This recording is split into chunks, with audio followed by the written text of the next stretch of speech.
how much he can drop knowledge on the airwaves. So you go to the doggone TV set, they done got your name and where your ass is from and your telephone number. You understand what I'm saying? And they track your behind because it's a tracking system to see what people are conscious. Yeah, you got stupid people call in. Oh, it's America and all that kind of stuff. But they want to see these idiots. But it's really to see what people know what type of science. And they got your name, they got your telephone number, they got where you live and all of that. Tracking your behind on the conscious level. Because you want to call in and drop knowledge, you see. I want to show them what I know on TV. And that's when they come in the next thing you know, you got somebody knocking down your door, killing you. But you wake up the next morning and go to your job. Go to your job. It's called a duplication. This is real deal stuff. You see what I'm saying? So we at the warfare right now. We'll go in. SikApe started up, I think in 1994. And it basically was a study of classical African civilization. And from that you had several other groups that were starting up around the same time in the late 80s. You know, you had the researchers from the Nation of Islam. The Moors started researching about the late 80s also. Several other conscious groups also. As well as it filtered into the whole rap craze, you know, with the X-Plan, Public Enemy. You know the basic history where black people started coming into some type of sense of awareness of themselves that we have every 20-something years, maybe every 25 years or something like that. Now, and if you do cycles and go back from the 60s, maybe around about 30 years, but from the 60s, the 30s, even the early 20s, even the 20s or the late, certain cycles, you find that we always type of rear our heads up. And so we had a big resurgence of history. You know, Dr. Ben, John Henry Clark, for the people who saw Ashwakwezi, which would actually be the legacy of Dr. Ben, or what would be the continuation of Dr. Ben's commentary. And so in so many words, we had the whole historical thing, Francis Cress Welsing, black psychology, Naeem Akbar, you know, the whole deal. Wade Nobles, a whole host of scholars. And my entry came into this is, I was a part of the whole scholar movement and the whole, the ASCAC thing and just the whole phenomenon of Ben and Clark and his whole research of all this history. As well as, you know, the research of the Nation of Islam and all types of stuff that started happening in the late 80s and early 90s. My entry came into this when I kind of got, you know, when your eyes open, you know, when you're dead, you know, when you ignorant, basically things go pretty good for you, but when your eyes start to open, what happens is, at first it's just a revelation just to be learning all this knowledge, and then when you start looking at the doggone people and seeing the madness out here and all, you become angry. And you get more and more pissed and stuff because of the simple fact that we was taught to go about our people like it was taught in the 60s. And the 60s is we get these mass movements. We get these mass movements and everybody's going to become conscious and we all going to raise ourselves up. And just like the people in the 60s when the government started passing out money and all kind of free stuff in the 70s, and the people started running, the black people in the 60s were walking around with like they got their head cut off. They didn't know what to do. And they didn't understand that the greater culture really controls its subjects. And we are never at a time that we are not in some type of addiction of niggerism, if you want to say a niggers anonymous or whatever. We, you know, so so we always thought that in actuality, if you just applied this particular knowledge, that people would wake up. And we didn't understand that. Nothing ever is done on a mass form. Everything is always done with a small group. And this is the way of the universe, from the atom down to any intricate part of any type of nature, scientific element, or anything. You never have a mass form of anything. And the Europeans who actually ruled over us got that science from the Africans. You know, we're talking about a small group of people ruling over a large group of people. It just so happened in our side, in our aspect, the flip side of this was that we ruled based on priesthood and based on evolution of spirituality and knowledge and education.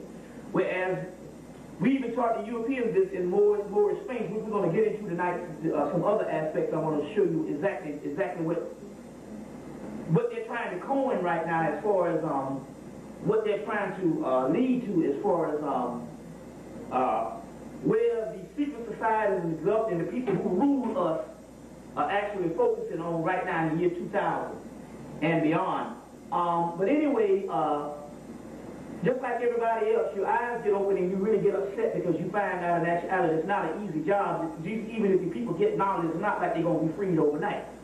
So as a result, I took the task upon myself and all, and I guess I was called for it spiritually to even go into another level. And another level was that Dr. Ben and all the great scholars was talking about the history, but they always mentioned the mystery, but no one could really go into what the mysteries were.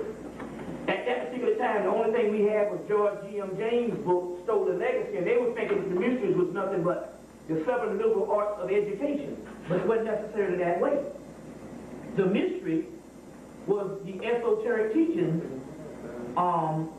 and much greater, profound information other than just the basic education. So we said that the Egyptians, and we said that the ancient people were not necessarily studying history, they were living history.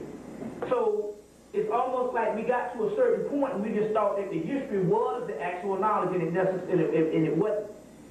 Meanwhile, we know that they had the groups, the European groups was dealing with what they call the so-called New Age, was nothing but they had cultivated all our ancient knowledge and put it under a new banner, or put it under a new science and all, basically a new classification, and in so many words, was passing it off as theirs. And so what you had as far as, even when blacks took this stuff, they were saying, oh, that's that white stuff. But it wasn't necessarily that. It was just what they call the Western mysteries was in actuality the ancient African mysteries. And that's what we're going to get in also tonight too. This word, the Western mysteries, because that's one of the keys, which is actually Moorish science, which the way they were taught in actual Europe. So in so many words, I got into this particular stuff to uncover the deep esoteric teachings, which was what did our people learn on a higher level. And as a result, I've been into an 8-year research into this particular science. So we're not necessarily just talking about stuff to feel, but we're actually talking about disciplines and sciences that in so many words, it is just as much a high science as any of the stuff that we learn in the universities and all, which is actually a byproduct of some greater science. So as a result, I embarked upon this about 8 years ago, and I've traveled around the country and I've done over maybe 250 videos, all being anywhere from 6 to 8 hours long, and it's just that much information, as well as my input into this is purely research, whereas I give a lot of bibliography, and so therefore it's not just put out as something that there's some crazy person that's talking. Because this stuff becomes to the extreme sometimes, it is important that I found out early on that we would have to document. Now you're not necessarily saying you're going to get everything out of a book, but the thing about it is you have to lay a foundation that you can, that whatever you say that you get from the spirit realm or any other type of information called empirical evidence, at least the scholarship validates you to understand that you might know what the hell you're talking about. So basically we do give heavy scholarship and all, for the simple fact that we're not necessarily in a type of movement where we're trying to get anybody to join anything. This is basically a purely research, and what was supposed to happen was the black people that learned of us, and when I say learned of us, I'm not talking about just college education. Because one thing about it, I spent 8 years in college and learned nothing. But what I'm saying is, when I'm talking about the learned of us, I'm just talking about anybody that has an inquiry for higher knowledge. What we were supposed to have been doing in the late 80s and the early 90s is coming together with an intelligentsia. That means a research group, other than a group of people following people, like cult members and stuff, where you following these particular people, and these people telling you not to deal with some other stuff, you don't need to be dealing with these people over here. What we needed was an advanced group of people to do research. That means put the pieces back together of our ancient history and our ancient mysteries and our advanced sciences. Too often what had happened is, somewhere when we started getting this together in the early 90s, the government came in and they activated all these groups.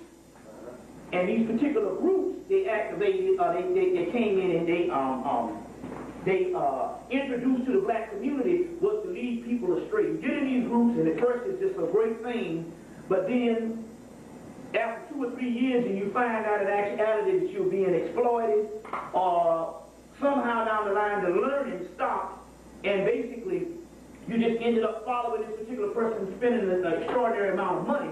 Then what happens is you leave these groups and you're disenfranchised. You'll either go back to the church, you'll either go back to, you'll either just basically say, I don't want anything to do with it, to do with this stuff. And what we didn't realize was, at this particular time, we are very advanced that we need people to go out and do research. And some research is not necessarily even just talking about the academia and books. We're just talking about empirical evidence and stuff, whereas since 1996, we've done a whole vast study on how they basically emptied out the projects all across the country. And we go to each, well at least I go to each city, and we got people missing all over in the project. We talk about, they came in Atlanta and the entire underclass system is gone. They literally wiped out the entire underclass, you see. And right under the people's nose, the people walking around like it's 1972, they don't even have a clue.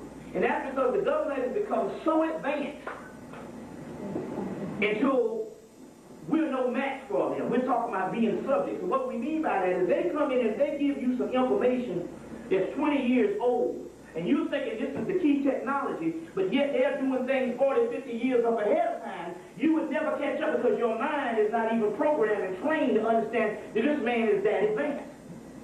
You see what I'm saying? So therefore, he can go and do anything around you, and you will never catch on. And it's always 20, 30, 40, 50 years later, we're just learning about this stuff. Just like they got some black group, something Zero was telling me on the internet where some soldiers threw some rock or something, one soldier hit some officer in Alabama somewhere, and they killed up a whole platoon of these people, mowed them down. You see, we're just not learning about this stuff now. And that's the key, is because we're never aware of things because we don't ask the doggone questions. And we never challenge anything. We never challenge anything. And it's not necessarily just black people. America is that sophisticated. It's that advanced, so they even keep large population of white people ignorant. Therefore, you're looking at them as a model, and you don't understand that they don't know nothing either. And this is the key, so they can rule over all of us by keeping the greater population ignorant. And in so many words, that this is a great experiment. It's an experiment for Europe and the highest powers around the world. And they say this is an alternative land that we can do all types of experiments with. Exactly. And so, in so many words, we don't catch up in time to the point whereas these people can hit us and we're never on the offensive. We're always on the defensive. But what we don't realize is when they hit us, it might take us 20 years to regroup, even if we thinking that there's something to regroup from, but most of us just basically take the banging and just keep on. You see, and never really ask questions. So as a result, we've opened up a whole field of study into advanced mysteries that the European is now calling New Age, metaphysical, occult, which means that which is hidden. But we're thinking that this is some type of spooked out stuff that some hippies brought up in the 60s, and we don't know that these people cultivated all of our particular stuff that was taught to them in the 700 years of Spain. In the 700 years of Spain, these people cultivated all this particular information and renamed it, took the racial identity out of it, you see, and basically these people are in this stuff lock, stock, and barrel. You see, so, lock, stock, and barrel. So,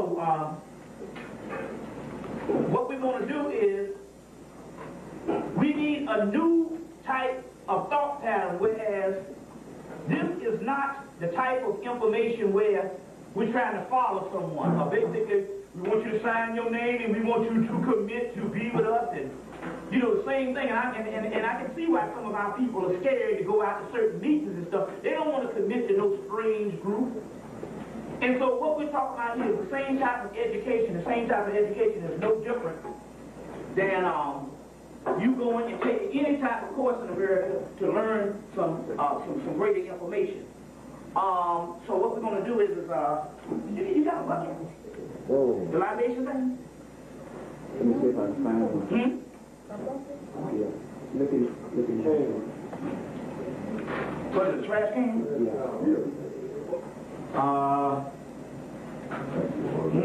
Is it clean? Is there a bag in it or something?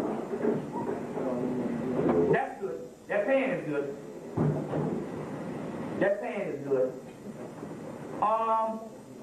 This is ancient African.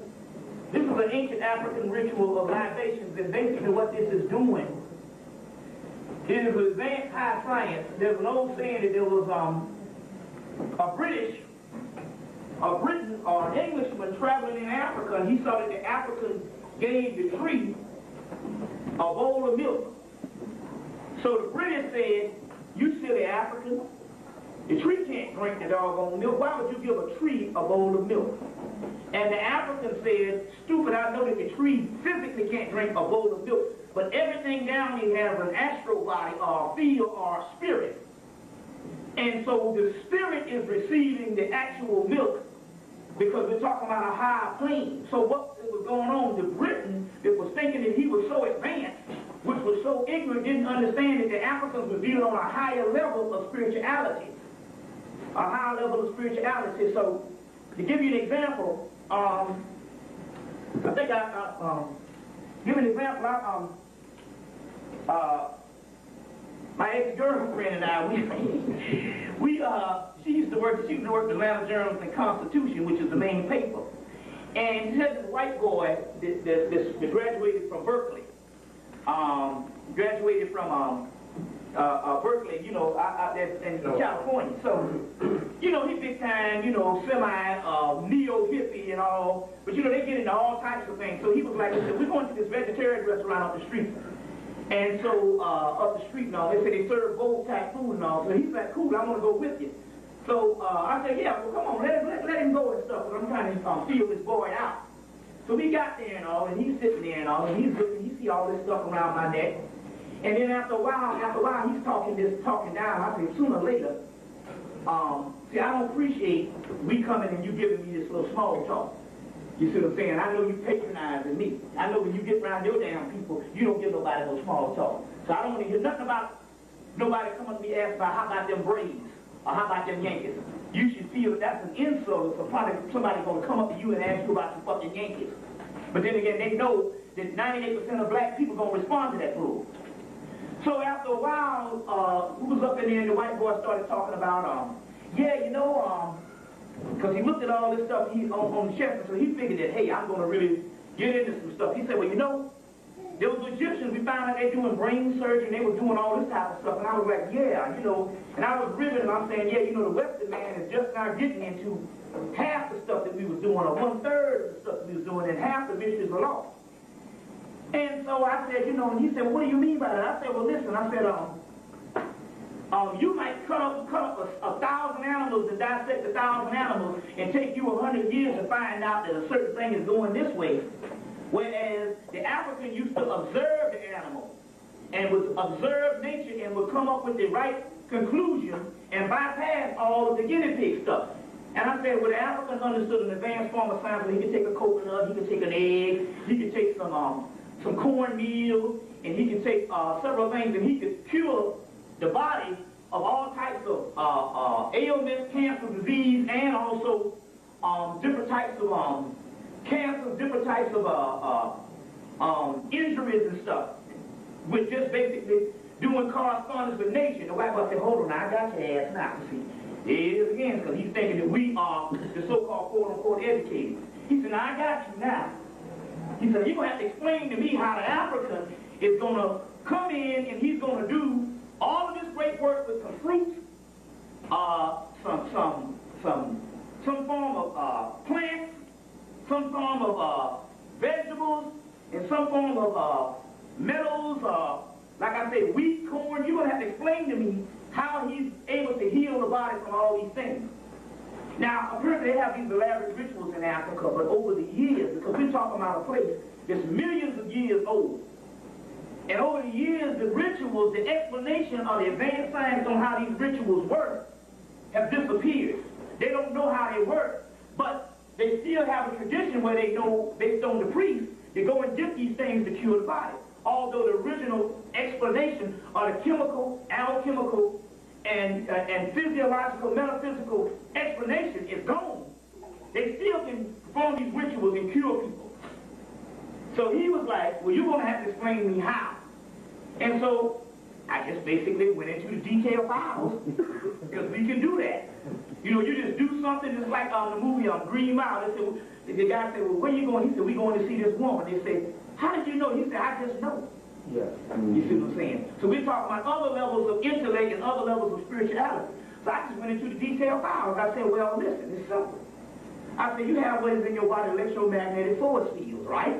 He said, oh yes, electromagnetic force fields and all of this type of stuff, you know, and different rhythm patterns. I said, yeah. I said, so the African, only thing he would do is that he would understand that everything that's in your body would have what it is a correspondence in nature, or an equivalent in nature, that he could correspond with it, and he can match up electromagnetic force field with some product out of nature with the electromagnetic force field in your body, and he could actually cure it based on vibration, based on frequency, and based on certain energy patterns, based on the correspondence of what he would substitute out here in nature. White boy said, damn. He said, I guess you're right. Now the thing about it is I had no idea how a ritual that was lost damn near 2,000 years ago would work this way. But then again, on the other hand, how the hell did the Africans come up with it in the first place? But through some higher form of spirituality. You see what I'm saying? So therefore, nothing is never really lost. You see, nothing is never really lost. Now, basically, even when you're talking about the whole healthcare thing, these white boys have a lot of this stuff already. They have a lot of this stuff that they know 2,000 years ago. They know about the last 140 years going into Egypt, conquering India, conquering Australia, conquering all the indigenous land, conquering Africa. They have all this stuff, and they'll say, hold on, I'll tell you what we're going to do. We got all this stuff. We somehow know how it works, or we somehow have some type of idea. We would rather hang on to the knowledge or hang on to the information almost 100 years until we find out our scientific equivalent on how we can explain this on our European level. Then they'll come out and they'll give you this, well, a good great breakthrough in science, and you're going, damn, that white man hell.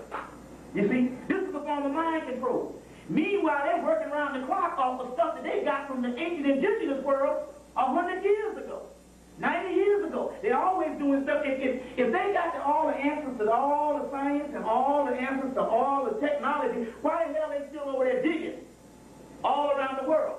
Right. You see what I'm saying? Anthropology, archaeology.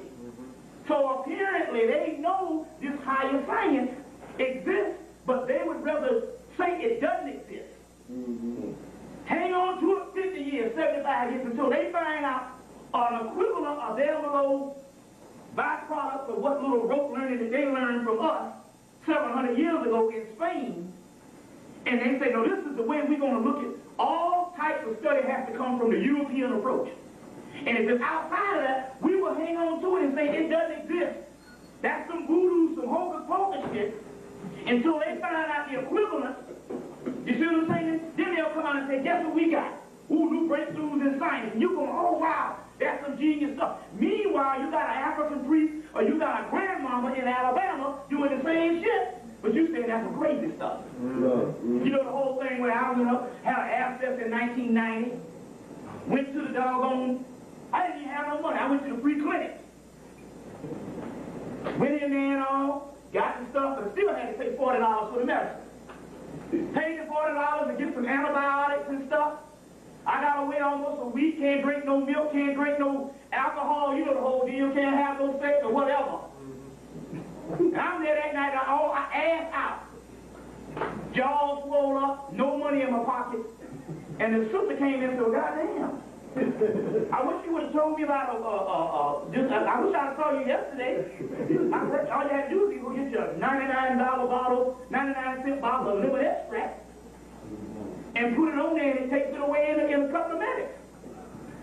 So my grandmama taught us that. Get you some liver extract and put on the doggone, on the abscess, and it takes it down at night. You know what I'm saying?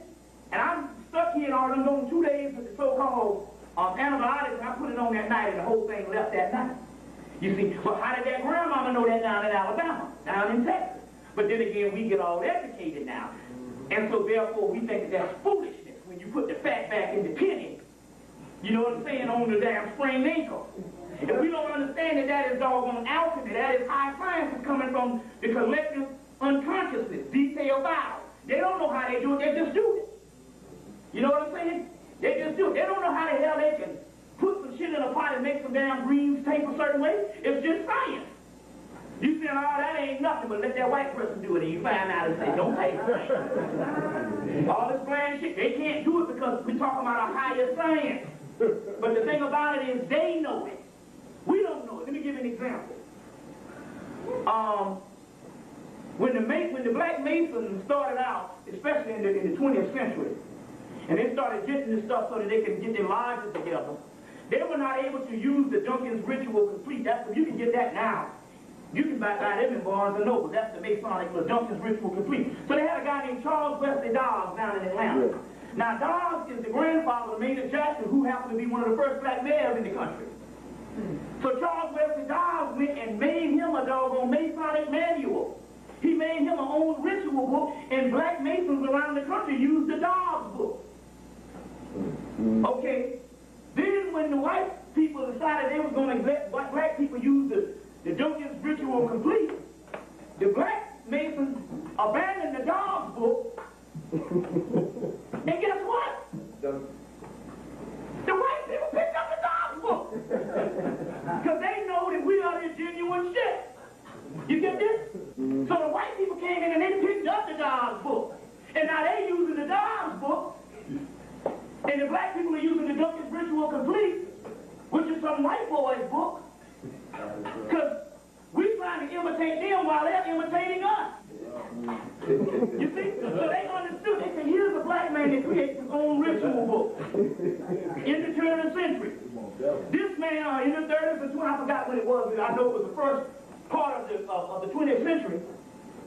This is more authentic because it's coming from the original people. Right. Not only did they use the Dobbs book, they got Charles Wesley Dobbs Avenue in Atlanta. It's right on the side of Macy's. It's right in the middle of Macy's. Now you have the big tall Peachtree Plaza, which is actually the building that made Atlanta back in 1986, 76 when they built that. Atlanta became an international city just by architecture.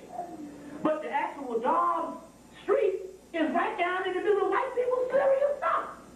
You see, so they worship us. You understand? We don't think shit is authentic.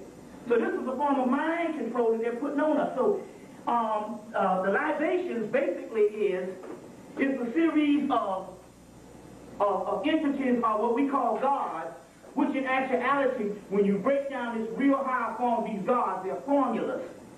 And these formulas are inside of your body. So when they used to pour the libations, in actuality, they was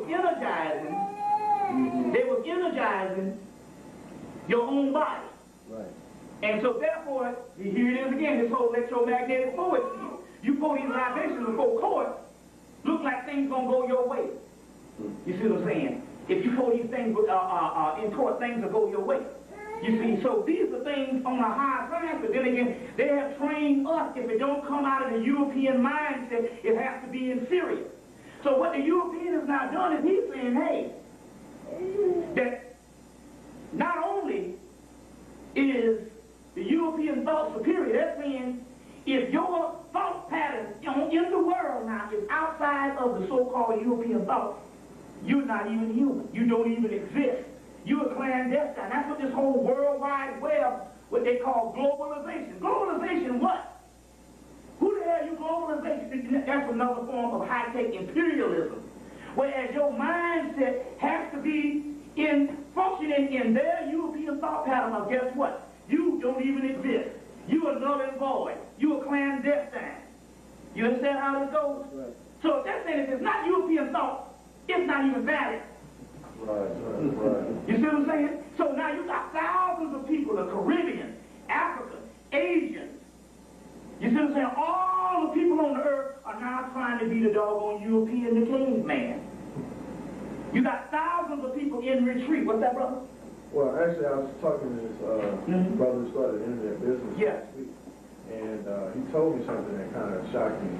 He said that the whole internet system and the World Wide Web is owned by the United States government.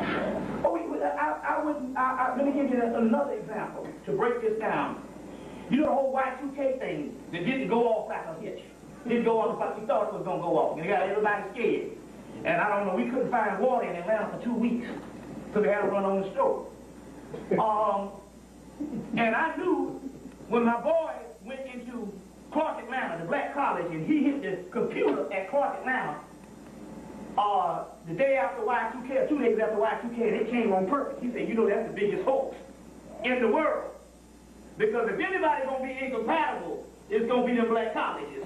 You know what I'm saying? So if anybody going to not have ancient birth, you go to Clark, Hard Brown, Morehouse, whatever, you know the black college is going to be the first one on the bottom of the list. So when that damn computer came on, you know, now I know I went to these schools, I know. When that computer came on, you best believe he knew that was the biggest hoax ever. But the key was this, which is about the internet thing, is this. Which is interesting. You have to piggyback off of what's coming. You know that they said a lot of people from 1995 to year 2000, they got rich off of the internet. They got rich. This whole Y2K thing was if you didn't somehow get your business started to the particular point in that 5-year picture window, the market would be flooded because everybody's going to be running to the internet. And it's just like the stock market now. You know, the stock market, you got to get in on the ground level. You see what I'm saying? Before it becomes a Microsoft. You see on that particular level. Which was the same thing about that. The Y2K thing was, it had something to do with not necessarily these computers shutting down. It had something to do, it's this World Wide Web as far as you becoming millionaires. By 2000, it would just be a regular service, just like the doggone U.S. mail. Because why? Because now you got so many websites until you can get swallowed under. Right. You know what I'm saying? You go there right now and click on the word black bitches, and you get 3,000 damn sites. I'm serious. I know brothers that did this thing.